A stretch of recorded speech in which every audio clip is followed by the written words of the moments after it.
এবার বাংলাদেশকে খুবই ছোট করলেন ভারতের নতুন অধিনায়ক সূর্যকুমার যাদব। দর্শক, বিস্তারিত জানতে অবশ্যই ভিডিওটি শেষ পর্যন্ত সবাইকে দেখার অনুরোধ রইল। প্রথম টি-20তে হেরে যায় বাংলাদেশ, যেটা হেরে যায় খুবই লজ্জাজনকভাবে। এবার সেই লজ্জাজনকভাবে হেরার কারণে সংবাদ সম্মেলনে এসে সূর্যকুমার যাদব বললেন, বাংলাদেশকে আমি কোনো দলেই মনে করি না।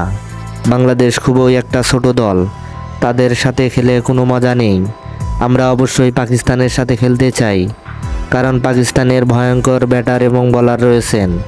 সামনে আমাদের আইপিএল, সে আইপিএলের প্রস্তুতি হতে পারতো এটা, কিন্তু বাংলাদেশের সাথে খেলে আমাদের কোনো প্রস্তুতি হচ্ছে না, তাদের সাথে খেলে কোনো মজাই পাওয়া যাচ্ছে না। এদিকে ভারতীয় দর্শকরাও বাংলাদেশকে বলেছেন অনেক ছোট দল।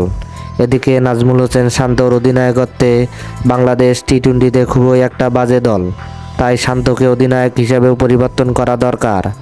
দর্শক, আপনি সূর্যকুমার যাদবের এমন মন্তব্যকে কি চোখে দেখছেন? অবশ্যই আপনার মূল্যবান মতামত কমেন্ট বক্সে জানাবেন। ধন্যবাদ।